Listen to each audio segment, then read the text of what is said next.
What is going on, everybody? It's been a long time since me and Ted went and did this. A little bit of a throwback to First and Ted. It's probably been since the season ended that we really have done anything. I think we had a little bit of a multi-stream or a collaborative effort with like two other people. But other than that, we really haven't had a chance to get back together and talk Niners since the season ended. So, how's it going, man? Good, can't complain. Always good to chat it up, especially on a Wednesday. This was our usual day to chat. So, Yeah. okay. There's a little bit of news going on, not a ton of stuff. You only do this for about an hour because I know Ted has another stream to get to after. But I guess we could really just go right to the first thing that's kind of front and center. Something that I was going to go with something else to start the show, but then we all know about the Ayuk situation, and he hasn't been signed, and he's away from mandatory OTAs or mandatory minicamp. And then there was the talk of the 49ers and a potential interest in a Justin Jefferson trade. It never really transpired, was probably never going to. But the fact that it is the Niners, quote unquote, always do their due diligence. And apparently they did it with Justin Jefferson. What do you make of that? You think 49ers were, I mean, you're going to pay, who are you going to pay more? I would assume Justin Jefferson's going to get paid more than Brandon Ayuk. But I mean, what were the Niners even doing sniffing around with that one? Yeah, I mean, Justin Jefferson's arguably the best wide receiver in the NFL, and Brandon Ayuk is not even a proven wide receiver one. I don't think they're in the same category. I honestly don't even think Brandon Ayuk deserves Amon-Ra St. Brown $30 million a year money. I said 24 to 26 initially. Obviously, that's going to be a little bit low now, but I'm still hoping for more like 26 to 28. See, I'm in with you, especially after the season ended. I was very much in the mindset of like, listen, I think Brandon Ayuk is good, but is he Amon St. Brown or any of these other top wide receiver good as far as money goes? And I don't see the Niners paying him $35 million. I don't think it's a two-edged sword. It's the Niners don't use him the way other teams do to quantify having them pay him that much. And then also, you could say he's not as productive either. So it goes both ways. I personally think that if you do make a trade or you thought about making a trade, yeah, you would. If you're going to pay that top money, you better go after the top guy. So, listen, the Niners are always doing everything they could to, or have done everything they could to get this team to be as good as possible. And that might hurt some people's feelings, especially fans who think any player that's on this roster is untouchable. That proves to you that they're not. Like anybody can be sent packing at any time. So yeah, I'm pretty not too surprised about it. But at the same time, I just don't think that the 49ers are going to really make a move. I think they're going to get Ayuk in camp, and it's just a matter of time. Yeah, I think we'll sign him. I think he wants to stay. I think we want to keep him. But I mean, yeah, if he wants Justin Jefferson money, he can walk. No doubt about it. He's not that level. He's really good, but he's not at that level. So I agree with you on that one. Let's go to the next thing that has been kind of the big news. Everybody knows about it. It happened yesterday, right? Christian McCaffrey got paid, man. Yeah, another 2 years and $19 million added on to his already existing contract, making him, I think, the highest paid running back in the NFL or close to it. Yeah, he already was, and he just remains that. Yep. It's not a surprise, really, considering how important he is to this team, as how this offense runs through him. He's the perfect Kyle Shanahan specimen as far as like what Kyle wants out of his players, especially running back. And running backs nowadays, especially if you run the Shanahan offense, are expected to not only catch, they're expected to block, and they're expected to run the ball as well. So he does everything. And him getting paid, to me, is, it's a foregone conclusion. Did I expect it coming into this offseason that was going to happen? No. I I actually got a clip from Joe Shasky and Bonte Hill talking about his importance and what they think of him overall when his career is all said and done. I don't know if you've seen this, but I want to show it to you. So whoever's watching, take a look. I didn't think we'd see a running back that I would like love more than Frank Gore, and yet Christian McCaffrey shows up, and it's no disrespect to Frank Gore even at all, but I'm like, oh, I'm watching the best 49er running back of all time. And I'm not disrespecting Roger Craig. I'm not disrespecting Joe the Jet Perry or Jimmy John, any of John Henry Johnson, excuse me. I'm not disrespecting any of the legends. Hugh McElhaney. Ken Willard. Hugh McElhaney. Hugh McElhaney's another one. Christian McCaffrey is the greatest talent to play running back for the 49ers. Now, I don't know if his career will end up being the best career in a 49er uniform because Frank put together unbelievable numbers. He wins one Super Bowl, and we're going to put him up there. His number will probably get retired. Wow. That's how great this guy is. I mean, he's that good. That's how great this guy is. And I feel disrespectful. I felt like I was disrespecting him because in college I said, boy, this is the white Reggie Bush. No, he's way better. No. Listen. In college, Reggie Bush was the truth. No doubt. But I'm disrespectful in terms of, no. He's Christian McCaffrey, CMC. We're going to be comparing black and white running backs to Christian McCaffrey. I mean, I shared some Marshall Faulk highlights earlier today on my Instagram at San Diego State. He was cooking up USC. He ran for 242, 3 touchdowns. It's just Marshall Faulk just doing what Marshall Faulk does. Christian McCaffrey's Marshall Faulk. I mean, this guy, Marshall Faulk did everything. Line up in the slot. I mean, they played a highlight. I saw a highlight a couple of weeks ago where he's in the Georgia Dome against the Falcons, lined up in the slot, caught a quick slant like it was Jerry Rice, and it was off to the races. And John Madden's on the call was like, this is what you can do with Marshall Faulk. You can play wide receiver. He was like, Marshall Faulk's probably a top 5 wide receiver in the game, and he's a running back. Don't you feel the same way about McCaffrey? Exactly where I'm going. That's who Christian McCaffrey is. I 100% agree on that. I even got retweeted because I agreed with both him and Bonzo. What's your thoughts on that, Ted? Yeah, I mean, I was just saying the other day that CMC is better than Roger Craig. I think Marshall Faulk is a fair comp, and one of the greatest running backs of all time on a torrid pace with yards and touchdowns. He can run, he can catch, he can pass block, he can do it all.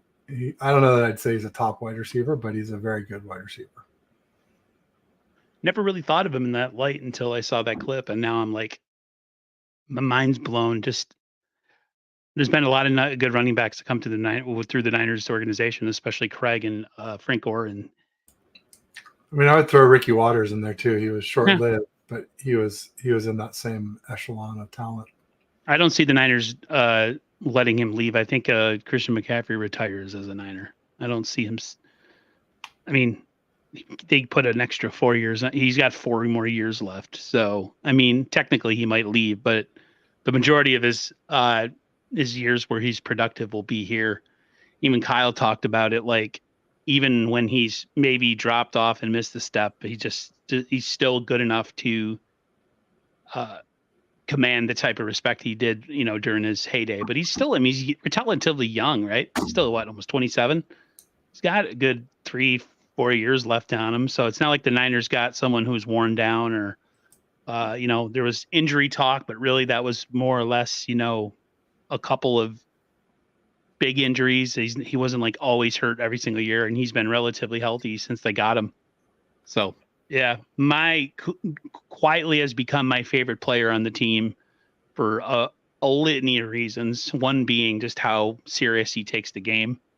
And 2 is just his work ethic is second to none. So they did make a point to talk about Kyle having to protect Christian McCaffrey from himself, but I'm thinking Kyle needs to protect him from him because of how much he likes to use him. You got to start getting some other guys involved. And I know it's about winning and that you give your ball to the playmakers, but you and I both can agree that Christian McCaffrey has to take a little bit.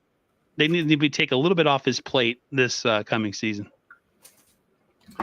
Yeah, we talked about that a lot last season where we wanted to see somebody who could challenge Christian McCaffrey for carries and touches without him being dinged up or gassed, where they could just straight up challenge him for touches. Maybe Garendo can do that, or maybe the kid out of Mizzou. I always forget his name. The undrafted running back who led the SEC in rushing in 2023. It's possible. But yeah, Kyle really likes CMC and he trusts him. And that's so huge in Kyle Shanahan's world. Hey, if you guys are on either mine or Ted's channel, don't forget to like, share, comment, subscribe. If you're on Ted's channel, you want to pop over to 49ers First Takes, open up 2 tabs, watch us both. If you're on Twitter, come on over to YouTube. The views are greatly appreciated, especially during the off season when, views are at a all-time low, at least for me. So, yeah, come on over. It would be greatly, greatly appreciated. Another thing that happened not too long ago, it's kind of old news, but we can talk about it anyways. Speaking about this wide receiving core, of course, we got the Juwan Jennings got paid 2 years up to $15.4 million, 10.5 guaranteed. Quietly one of the more important guys on the Niners offense. Third down, blocking, and running game, all that kind of stuff. What's your take on that? I know it's older news, but because I'm going to ask you something else about this wide receiving core because I think they have a chance to be really good. But what's your thoughts on the Jennings deal? I think, yeah, the wide receiving room looks really solid. We've got everybody back. We had Ricky Pearsall, Jacob Cowing, a lot to like for sure. As far as Juwan Jennings goes, I mean, more power to him. I love the way he blocks. I love the way he gets yak. I love the way he gets under people's skin and gets those extra PI calls when they take the last poke. And the ref sees that and doesn't see what Juwan did to instigate him. Love all that. So I couldn't be happier. I don't think it means anything with regards to Brandon Ayuk, but nice to lock down Juwan Jennings for 2 more seasons as well, too. Definitely. And McCaffrey's 28, so he'll be 32 when the contract's up. And I guess 32 is a good segue. Well, let's get your thoughts on Juwan Jennings before I remind me of 32, though. I think Juwan Jennings was secretly a guy that I hope the Niners would lock down. I just everybody's got a job on this offense, and he has that job of being the guy that can block and make big catches when we need him. And he's always there. He's not fast. He's not going to break away from anybody. But he was, he was almost the Super Bowl MVP. If that game goes another way, he's another one of those guys who loves being a 49er. He loves to do his job, and he's good at it. This Niners wide receiving core is sneaky good once Ayuk gets back in the building. I think it's a position group in transition, because I think there might be some changes coming to it within the next couple seasons, maybe at one wide receiver spot, maybe at a tight end spot. Because I think the 49ers, in order to keep that thing rolling, they have to constantly be productive and keep bringing in guys to replace other guys as guys age out or guys become too expensive. The Niners will pay guys who deserve to be paid, and Juwan Jennings is one of those guys. So I'm happy he's back. He's happy to be back. This wide receiving core, for the most part, is pretty much what it was last year, and then we have the new additions. So very happy to have him back. The Niners paid him a good chunk of change, considering he's a third receiver on this team, but that's how much they respect and love his game. So the Niners organization, say what you want, maybe they come up short, maybe they do this, that, and the other wrong, but they reward players, whether it means moving them to another team so they can get paid, or keeping them within the 49ers organization and paying them. So hats off to Jennings, hats off to the Niners. Yeah, so the 32 segue I was talking about, which is probably next on your list, is Logan Thomas is 32, our new tight end by way of the Commanders. And you know how much I've been clamoring for a tight end who can block and who can catch, and that guy can do it all. Yeah, so I'm really excited to see what this offense can do. two tight ends who can both block and catch. Where with Warner, you're telegraphing it's a run, or you're tying your hand behind your back if it's a pass. And with Dwelle, the exact opposite. You're telegraphing that it's a pass, or you're tying your hand behind your back, one hand behind your back if it's a run. So Logan Thomas can do everything. He's not like a superstar. He's not young. He's not like super exciting, but he is. If we don't believe that we've seen what Kyle can really do with bookend tight ends. He's definitely the best tight end we've had at number 2. I know we tried Jordan Reed and he got hurt, never was able to get to that point. I was kind of intrigued when they got Jordan Reed a couple of years ago, and it just never panned out. It was nice to have 2 guys that could actually get open and catch the ball. And Jordan Reed was never much of a blocker anyway. Yeah. He was more this guy's big too. He's 6'6". He's a converted quarterback made into a tight end. And like I said, you just have the option now that if Kittle is staying in the block, you still have somebody within the pass tree that can go out there and make catches. And that's kind of what the Niners' biggest issue is. Like you said, they become increasingly predictable when Kittle or when they bring other tight ends into the game. So just another weapon in this offense for Brock Purdy. The excuses are going to be made that Brock Purdy has the cushiest job in the NFL, and maybe he does, but hell, whose fault is that? We should yell at the coach if we think there's too many weapons on this team, or yell at the GM for bringing them all in. They're trying to win a Super Bowl. They're trying to put as many good players on the field at the same time as possible. So I have no issue with it. I thought it was a great move. Sneaky, low-key, really good move, according to some people who called it early in the offseason or late last year or something like that could be a possibility. So right now, everybody's healthy. Nobody's really hurt. So right now in June 5th, seems like a great move, but we still got about 3 months. No, 3 months till the season starts, or 4, something like that. September. So yeah, we have about 3 months.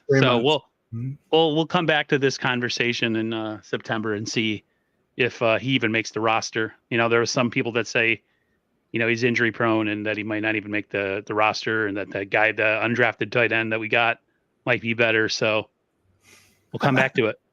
I don't know. Maybe, but we could still use 3 tight ends instead of 2. I mean, I don't know. Or maybe Cam Latu is going to appear out of nowhere, or Braden Willis will learn how to block. Cam Latu will learn to catch, or Braden Willis will learn to block. But I'd say, if you ask me, Logan Thomas is our tight end too. I'd be shocked if it's anything else. Unless, like you said, he gets hurt in camp or preseason. Definitely. Let's go to the Parasol. We drafted him early on, or we drafted him in the NFL draft this year. It was our pick in the late first round. There's been some talk about how special he looks in camp right now. It's hard for me to get excited for non-padded practices or OTAs or mini camps, but there seems to be some chemistry that's developing between him and Brock Purdy. First of all, I want to get your thoughts real quick, because we did a draft, or we did a record prediction show with the schedule, but I never really asked you straight up your thoughts on Pearsall as a wide receiver. I think he's something that the 49ers have sorely lacked, as far as having a little bit more speed than usual than the guys that they have in there, him and Cowing. So what is your thoughts that there might be some possible chemistry going on between him and number 13? Yeah, speed, hands, route running, pretty much everything except for get off against press man coverage. And that can be learned. Also, I think we'll play him a lot in the slot, which will defeat a lot of that weakness. So a lot to be bullish about. Very athletic, real, highest vert, highest broad jump of all of our wide receivers, best hands. That's hard to say that based college based versus, going up against NFL DBs, but it sure appears to be that's to be the case. So Slick Rick, I'm really excited about him, and I could see him, potentially taking some snaps away from some folks towards the middle or late part of the season. Yeah, I think the drafting him and Cowing was to make this team better, and you have a deeper wide receiver core. But also, and I know you're going to agree with me on this, it's and this goes into my next topic. I think it also kind of signifies that maybe they're moving on from some people. I think personally, I think this might be Debo's last ride as a Niner. I think maybe this is his final season here. A lot of people disagree with me, saying, he's still productive. He still brings stuff to this team. And you factor in the injuries, you factor in the price tag. And, if you're trying to keep a roster going or a team going to be as good as possible, you can't pay everybody. And you got to find ways to cut your spending. And nothing says cut your spending like having really good, young, productive draft picks that are not going to get paid for at least 3 seasons. And so I feel like, and Debo even answered the question about, just playing for what his contract is, playing the contract as is. And, I think he's of the mindset that if this is his last year, then it's his last year. Do you have any thoughts on that the Niners quietly are preparing to move on from him, or maybe move on from other people like a Kittle in a couple years, or maybe a year, at least for Debo? Yeah, I think Debo next June for sure. And I think Ronnie Bell and Danny Gray might be, when roster cut downs happen. Ronnie Bell, and I totally forgot about them. That's how bad. That's how how much they're not on my radar when it comes to like anything. They haven't done anything. Nobody talks about them. Does anybody talk about Danny Gray anymore? No. Does anybody even mention Ronnie Bell except for when they're filling out the 49ers depth chart about who might possibly be cut? Do I think Ronnie Bell gets cut this after, the training camp or anything? No, I think he makes the team. Danny Gray, though, is an interesting possibility to possibly not be on this roster after, as we get closer to the beginning of the season. Special teams is going to be there. That's it. If he can find a way to return kicks and be productive on special teams, I really don't see a role for him on this team, especially if Cowing and Parasol are starters, or not starters. They're on the depth chart in a high position. So your first 3 would be Debo or Ayuk, Debo, whatever, 1 or 2. Juwan Jennings. Number 4 would be who? Parasol. Number 5, maybe Ronnie Bell. And number 6, Cowing. Those are your wide receivers. No, I think Cowing beats out Ronnie Bell too. You think Cowing beats out Ronnie Bell? Interesting. I'm not against any of it, especially if they're able to be productive. We haven't had a lot of speed on this offense. This offense, maybe some people think, and I've talked to other people, they think that maybe this team is in a transition period as far as how their offense is, and that they're going to start, maybe putting more speed on the field, because it seems like, that's what the league is kind of evolving into. It's all about speed and matchups. Kind of like the Miami Dolphins run their offense. I don't know if you like that comparison, but do you think the Niners are kind of in a transition period? Yeah, I mean, I think there's a lot of speed, not just at wide receiver, but Garendo at running back too. Something we've all been kind of wanting, someone who could take the top off of a defense to open it up for the yak monsters a little bit more underneath. And I think Purdy proved last season that he can throw deep. So why not get him some deep threat weapons? 100%. Let's see here. I wanted to talk about the 49ers. So they, after the move to acquire, or to re-sign and, extend Christian McCaffrey, the Niners have about $32 million in cap space after the CMC contract.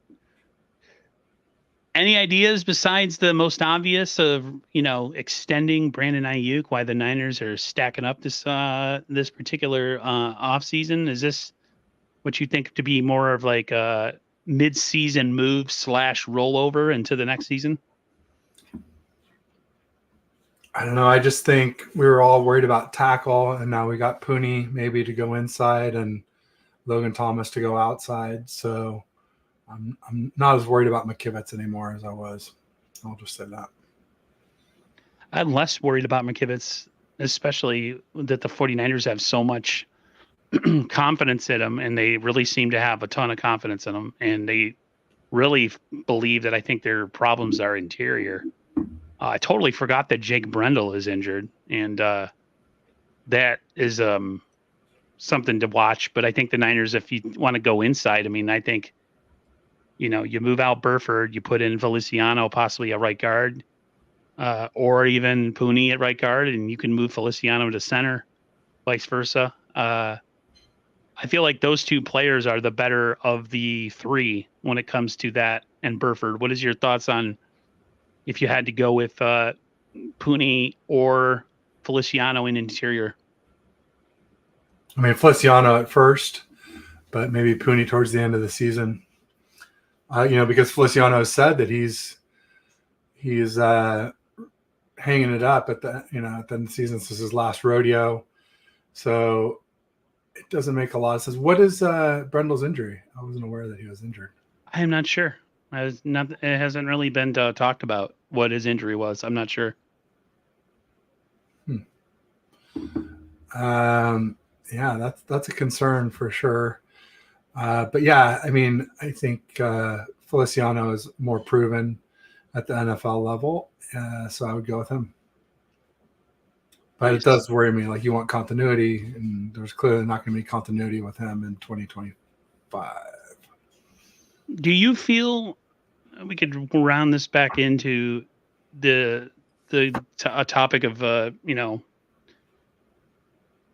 putting kind of a label on things? Do you think this is no question Brock Purdy's team going into year 3? Yeah, absolutely. Who else? Josh Dobbs? No, just kidding. There's people out there, Mordecai. There's people out there that really still have reservations on whether he's a great quarterback, and that he's a product of the system and all that kind of stuff. And the NFL still is doubting him. I really don't care, to be honest with you, Ted. As long as the Niners are winning and he's playing well, I don't care about labels. I don't care about his standing all time, any of that stuff. I have more doubts about our O-line than I have about Purdy. I can agree with that. Which kind of hurts Purdy if you think about it. Purdy's not the biggest guy. So sure did in the Super Bowl. Sure did. Chris Jones, if you think about it, has ruined 2 Super Bowls for the 49ers. And the Niners in those 4 years never addressed the situation. They just put a little patchwork on it. And he was a free agent to begin 2023 season. We could have signed him. Yeah. We could have had him. Folks. We could have had Chris Jones. You imagine that? No, I'm just kidding. Guys, that was never going to happen. Him and Bosa on the same D line.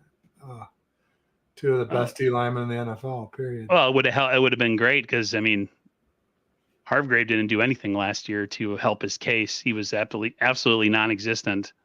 So, I think that with the cap money, I think they roll over a good majority of it. I think a lot of this is padding for the Ayuk deal. But I just think that the Niners are really good at managing their cap.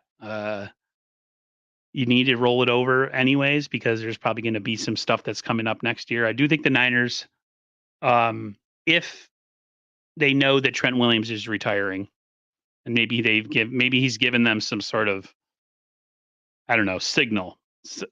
And that the draft where you're drafting tackle is, it's just not going to happen. Are they saving money down the road possibly for an offensive tackle through free agency who's maybe not as expensive and maybe not as good as Trent Williams? You think that's a possibility that maybe they move on after next year? Maybe say this is his final year. Maybe he's told them something, because I find it kind of interesting that they have this kind of money and usually they roll it over. $32 million to start the season. It's quite a bit of money. Yeah, but it's not for Ayuk, because Ayuk already has a number this year of like 15 or 16 million, maybe 17. And if we extend him, then you would assume you would pay him like a vet minimum this season with 1/5 or 1/4 of his signing bonus added on. So it'd probably cut that number pretty well in half. So we really would be more like 40 million in cap space after a signing of Ayuk. So yeah, it could be for an alignment. I mean, that would be my dream, Aaron, because I was heartbroken we didn't draft a tight end and we didn't draft an offensive tackle. And if we end up getting a good one in Logan Thomas, tight end, and an offensive tackle somehow, I would be over the moon. I would say I'd have to be kind of back on the I believe we can win the Super Bowl train because, ever since losing the Super Bowl this year, I've kind of been like, oh, all right, until we prove that we can, I'm just going to say we can't. We can't beat the Chiefs. Like you were saying, you were not even sure we could get back, not even sure we could get far. Now, let me ask you this, Aaron. Are you more bullish now on the Niners? Do you think we could get out of the wild card round at least now? I feel like as good as the Niners were last year, and I was talking to my brother about this, they struggled in both playoff games before going to the Super Bowl and still find a way to manage to pull that out. So being said, I think if they're healthy, and I know I'm backtracking, if the 49ers are healthy going into the playoffs, I do think that they could at least make a conference championship appearance. I don't know if they can make it back to the Super Bowl. You got to have a lot of things go right. Injuries, just everything.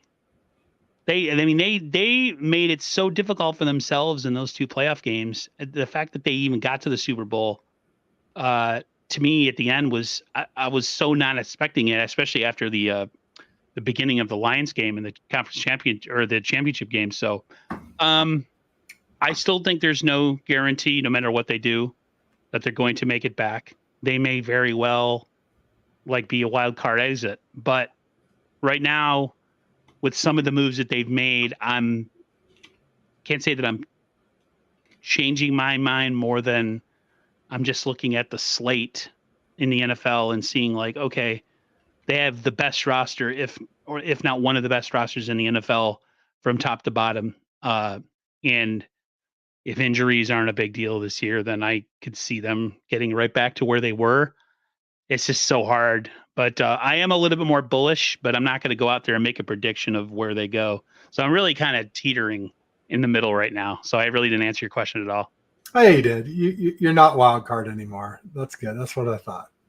I think wild card was a little bit pessimistic before, and I think a lot pessimistic now. So I'm glad to hear that you're at least budging. You're not giving us a firm whatever, but at least you're more optimistic. And I'm just not as mad because the Super Bowl was, however many months ago. Time heals all wounds. I was so bitter after that game.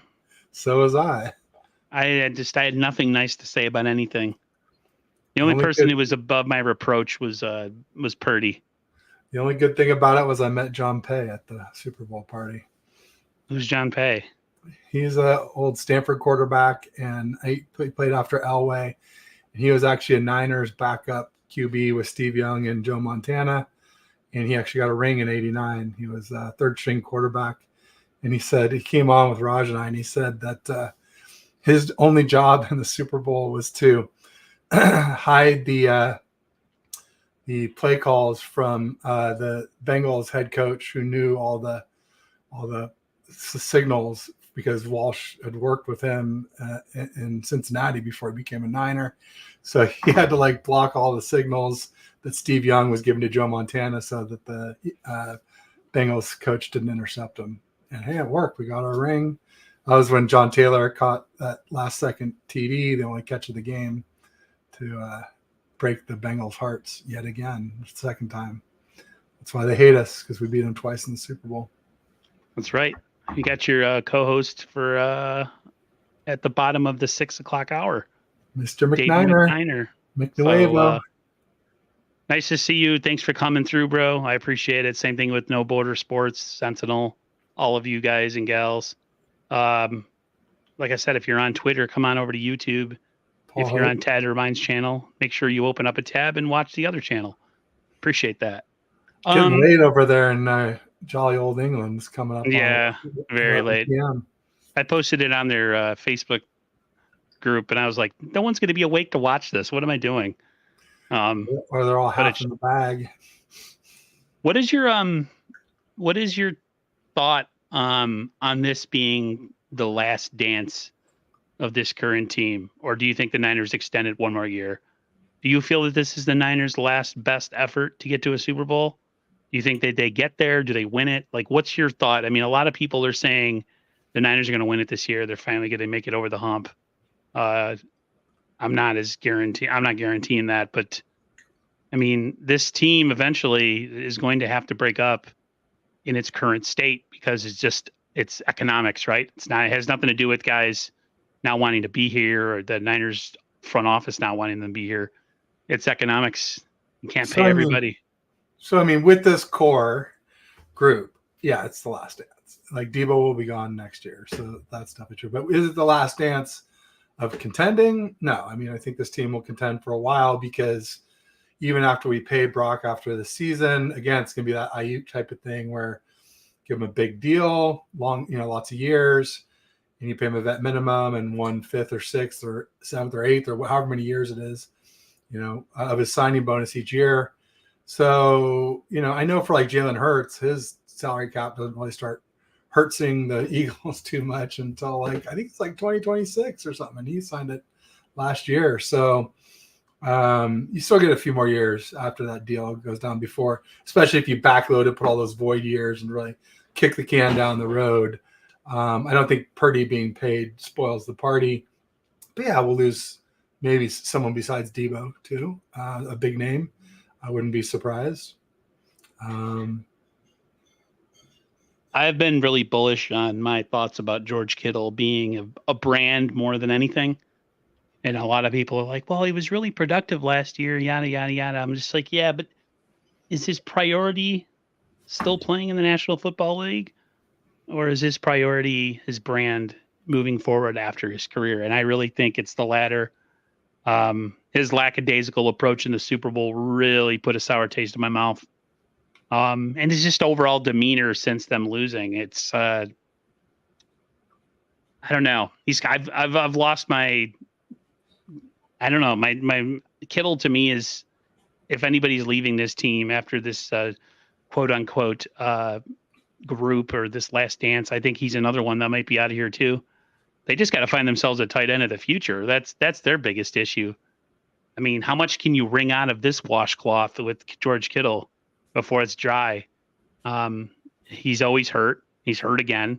He's not practicing again. He was hurt in training camp last year again. He was hurt down the stretch last year again. I mean, when does it end? I mean, he's getting older. He takes a beating. He's never learned how to go out of bounds. Just like Debo, they're always hurt. And as much as you love them as players and their production, they're not always available. And if they're not available, then what good are they to the team? And I know it's really cold and harsh, but that's just the reality of the NFL. So if anybody's going to go after this season, I hope it's Kittle. I think maybe he has one more run in him after this season. And then I would see the Niners moving on from him. Maybe he retires. If they can get a Super Bowl in the next 2 years, I think he definitely retires. But I don't know. George Kittle to me he's worn out his welcome for me as a fan for sure. He's my favorite player, but I see where you're coming from there. I definitely don't think anything will happen at the end of 2024, but yeah, maybe at the end of 2025. I'd have to look at his contract and see where the outs are, but I know we just restructured him recently. So let me take a look and go ahead and fire up the next topic. All right. Really the next topic is just going into training camp. What are your thoughts or storylines or things you're looking to pay attention to? I don't know how much you're going to go this year and be in attendance. I know we're going to have like 17,000 content creators there. You're going to have your, clone click, Brad and, all those other guys. I mean, I don't know how many I don't know how much you can cover the team when everybody's kind of the same brand. Like it's going to be quite a bit of people. It's almost overkill for me with the amount of coverage that the Niners get from like at least 10 to 15 content creators. And it's just like, I have to pay attention to very few people. That's why I'm glad I have unfollowed and blocked a lot of people on Twitter and on YouTube. You know, you got your Miyokos, you got your Barrows, um, maybe Raj. I thought Sterling Bennett was going to be there this year, but he's moved, so he will not be attending. So Where did he yeah, move to? I forget. He DM'd me. We're gonna try to. We might try to do a show tomorrow. Sheesh, I didn't even know. Yeah, he just got married too. So congrats to him. Good for him. Oh, that's great. Well, training camp. Yeah. I mean, I went to all 9 open practices last year.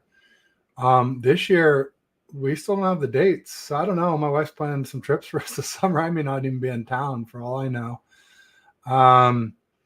It's certainly not the same draw without the sort of Trey Lance, Brock Purdy competition. I think they'll still sell a lot of tickets. I think they'll still go way above face value because of coming so close to winning the Super Bowl yet again. Yeah, I'm not as enthused. I mean, there's other things I want to see. I want to see Kamla too. I want to see Devondre Campbell. I want to see, obviously, this new Logan Thomas. I want to see the young linebackers, D. Winters and Jalen Graham. And then safety as a big position I want to see because, Huff, Hufanga, obviously does ACL, Jair Brown's young, and Mustafa's really young. Malik Mustafa. So that's a big one to keep an eye on. And I guess this Pline, tight end, undrafted tight end, see if he's really as good as everybody says. Yeah, I mean, I'm just hoping they release the date soon, and then I'll do my best to make it to as many as I can. Definitely a little bit different feel this year, but I'm still excited to hopefully get out there and see some. It's just also, I've been doing a lot of biking with my son and started a bike channel. For anybody who's interested, it's called Teddy Talks Bikes. So give me a like and subscribe. I'd appreciate it. And so I don't know, even if we are in town, I may not be able to make as many dates as I did last year. So we'll see. Like I said, we're going to have plenty of coverage. We have enough. We have so many people covering the 49ers. I go to Twitter now. I look at Barrows. I look at, but it was real quick though. It was really fun getting to spend basically every day except for one day when Raj couldn't make it with Raj. So that would be the one thing that would really make me go. And that's the one thing that really got me fired up last year. Yeah, if there's one person who is as fired up as always for the 49ers, regardless of how their season ends, it's Raj. Probably when it comes to guys who really cover the team and have a pretty large Instagram platform, probably my favorite person because he has zero ego. You know what I mean? He's an everyman's man. So if you're not afraid to stream with the mid card guys. Yeah, he's not a mid card. Like I'm a mid card streamer, maybe even lower card, maybe like I'm not even mid card, dude. So I don't even get 5 views on my channel for a stream anymore. It is the off season though. So, but I guess you can consider me a curtain jerker or an enhancement talent. People that work with the big stars. Yeah. So when you say it that way. Yeah, there's a lot of coverage. I don't follow any of it anymore. I'm going to go with people who don't have an agenda or a biased view of things because they're trying to push a narrative. If you like that sort of thing, then there's like 8 zillion guys that do that. You know what I mean? If you like the drama, if you like, Grant is always, there's some sort of underlying storyline that he likes to push. I just go for who look good, who's productive, who's hurt, whose stock is up, whose stock is down.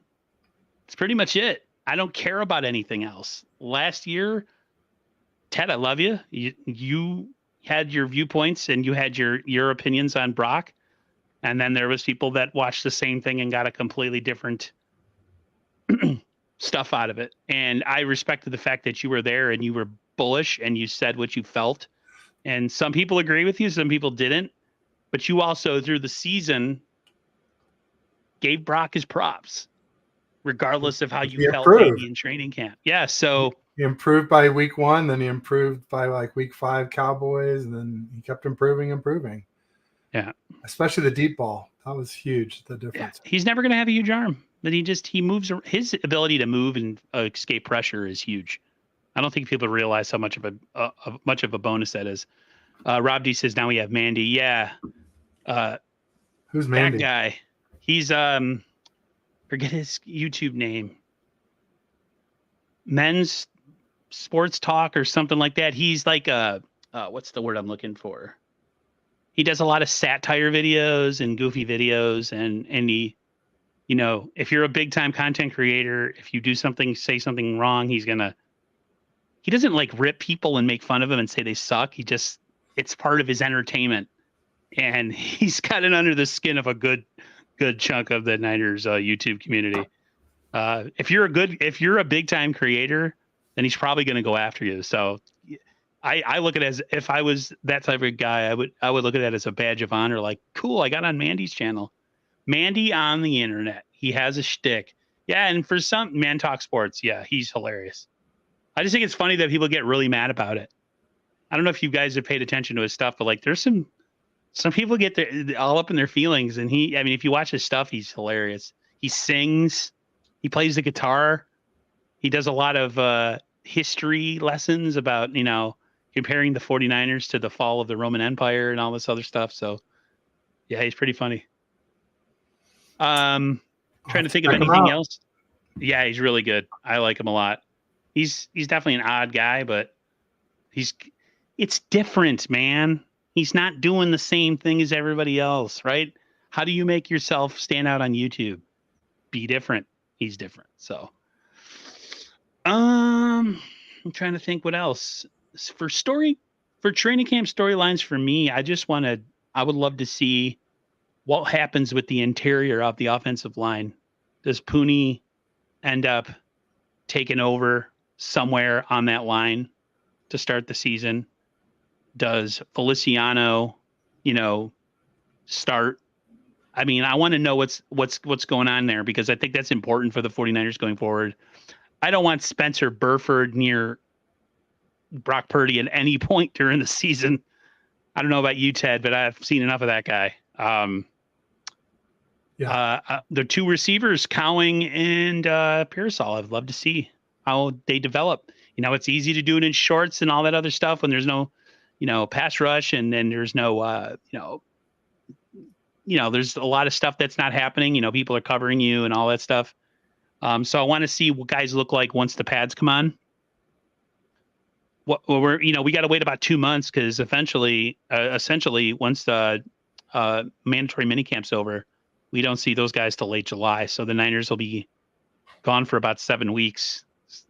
So we got a little bit of time. Another thing, and I would love to see, I want to see what Josh Dobbs looks like, especially as we get closer to the preseason. I want to see him as a backup, because I really feel, and a lot of people are saying, he's not that great, but I think he's the best backup we've had here, backing up any of our quarterbacks at any given time since Purdy was the third stringer. So what are your thoughts? I never asked you about Dobbs, what you thought about him. I mean, I like him. I liked him. I respected him when we played against the Cards. He played well against us. I think he has potential. At the same time, I wouldn't be surprised to see Tanner Mordecai beat him out if he has a really good camp in preseason. Yeah, Leon Sandcastle says the only thing I'm sure about is that Brandon Allen is cheeks. I saw him at camp enough last year to know he is no bueno and never going to be the right answer for us. He didn't look good in the preseason either last year. The drop off from Brock Purdy to Trey Lance was bad, and Brandon Allen was even worse. And then, yeah, I didn't think any of the backups looked good last year. I don't know about you. No. I mean, Darnold was just like, somebody called Brock Purdy dink and dunk last season, and that was Sam Darnold in training camp. He was just dink and dunk. That's all he did. He did throw some decent longer passes in preseason games, but not in the training camp practices. I'm trying to think what else we could talk about. We've pretty much covered every piece of news out there. We talked about Logan Thomas. We talked about Ayuk. We talked about CMC getting paid. I think CMC is the most important player on this offense, Ted, and I think he kind of drives the bus. I'd be interesting to see who's the backup running back this year. What do you think about? Do we see the end of Eli Mitchell and maybe Garendo take over as the backup? JP Mason, what's going on with that? I want to see someone be able to spell Christian McCaffrey. Kyle, like I said before, Kyle said you have to protect him from himself, and I'm thinking, Kyle, we got to protect him from you because yeah. No, it's both. It's both, though. I mean, Kyle just, they're saying every time Kyle took him out, he's like, put me back in. So I think they both get I'm not going to blame it all on Kyle. I blame Christian himself too. Yeah, they're both competitors and they both want to win and they both trust each other. It's hard to fault them for doing it. But yeah, as a smart fan, you definitely want to see your load being spread out as much as possible. Pause. I knew it. Yeah. Bum. To limit the wear and tear on these guys. It's a rough sport, and anything you can do to minimize that, I think, is brilliant. I think Eli Mitchell's gone. I'd like to see him gone before the season starts, honestly. Me too. But I don't know. We'll see. The young guys got to step up. I think I'd love to see CMC, JP Mason, and then Garendo and the kid out of Mizzou. I keep forgetting his name. So, yeah, I'm interested to see too in training camp the safety position because there's a lot of questions going in.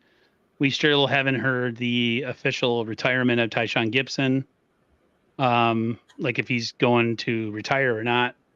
Mustafa, we have Jair Brown, his second year, but. Yeah, it's there's a lot of questions and there's not a lot of questions. You know what I mean? I think this team is more talented than it was during their Super Bowl run last year. I don't know if you agree with that. The player you're looking for, his last name is Schrader. Cody Schrader. You're right. That is him. Yep. Thank you, Leon. And you said Allen looked like Sandy booty cheeks. That's too sexy. Huh. Sandy booty That's cheeks. Usually where you get sand in your booty cheeks. When I think of Sandy booty cheeks, I think of like a swimsuit model on the beach. How about crusty booty cheeks? Yeah, not Sandy. Like Sorry. I know that just put an image in everybody's head, but if just Sandy makes it sound makes it sound hot. I'm not definitely not with him. Do you have anything going on in the channel? Are you playing it kind of quiet right now at the off season? I got McNiner at 3:20. Raj and I are doing Monday shows, usually around 1:30 p.m. And then Ryan from No Border Sports, we do No BS Ted every Tuesday at 11:30. He takes a 2-hour lunch from work and squeezes me in for a show. So, yeah, Monday, Tuesdays, and Wednesdays. Thursdays and Fridays, I'm doing more riding, wrenching, stuff like that. For those who don't know, I build and repair e-bikes. So I'm looking to kind of make that a business as well. So, along with the YouTube channel. So we'll see how that goes. I didn't know you were doing that. Yeah, I got certified as a bike mechanic back in 2017. I had a fat bike. Well, if you look on my YouTube page, look up Teddy Talks Ball. There's pictures of actually all my properties have got these banners of all these bikes. One's a pedal bike, one's the new e-bike in the middle, and then there's this old fat bike. I had that up in San Francisco, and when it would break down, no one would work on it, or if they would, they'd put me way at the end of the queue and behind everybody who bought bikes from them. And finally, I was like, forget this. I'm going to go and get certified to be a bike mechanic. So I went up to Ashland, Oregon. There's one of the top schools is up there called UBI. They're in Ashland and Portland, and Ashland's way closer for me. And so I did a 2-week intensive training class there. And so I'm a bike certified mechanic and know quite a bit about e-bikes from building about 4 or 5 of them now. 3 hub drives and now a very powerful mid drive. That's awesome. Yeah, it's fun That's stuff. awesome. I'm glad, and I'm glad you've been taking time with the kiddo too. Well, it kind of works well. Well, I've lost 50 pounds since February, so that's been good. At the pump track, that's one of the videos that's been going around. And then that's awesome. Congratulations. Yeah, so I posted a video of him doing it, and then yesterday I got some video on a chest cam of sort of like what it looks like looking down my handlebars at the pump track as I'm riding it. And then it's been fun, and it's it kind of goes well where you got the Niners in the winter and the e-bikes in the summer, and watch for Teddy Talks Bites. So I've got Teddy Talks Ball, Teddy Talks Bikes, Teddy Talks Bites will be food related stuff that's coming soon too. I think I'll segue into that by riding bikes to restaurants and then talking about their food on the bike channel, and then that's awesome, bro. Bites too. So I don't know if I can do 3 at once, but I'm going to give it a try here at some point. We'll see. That's awesome. I'm definitely just still trying to figure out what my shows are going to be this year. I'm assuming you will get back together. I keep it open for you, so let me know. And Mondays, I think it's going to be me and Bashar, hopefully, if he's feeling good during the season. And then I'm trying to get some more stuff on just my channel. It's hard to, I don't mind ever sharing streams and stuff, but I'm trying to build up. I know it's dead during the off season, and I'm okay with that. But during the season is when I really would like to take a little bit of a splash. I took a major step back in the recent years just with the influx of creators on YouTube. So I'm just gonna give it one last real shot this year. I feel like I just can't step away from YouTube even when it's unfulfilling. It's like this weird obsession, this weird itch. So I'm in the process of working hopefully with Sterling Bennett tomorrow. So be on the lookout for that. If there's a stream, most likely it'll be around 8 p.m. Eastern. So look out for that. And then I'm going to pretty much have another quiet end of the week because I'm working a little bit and trying to get back in shape. I need to lose some poundage too. So everybody who did come through, whether it was on Twitter, Facebook, YouTube, thanks for coming through. We appreciate it. We're going to get out of here. Everybody have a great rest of your day. Go Niners. We'll talk to you later. Peace. Go Niners.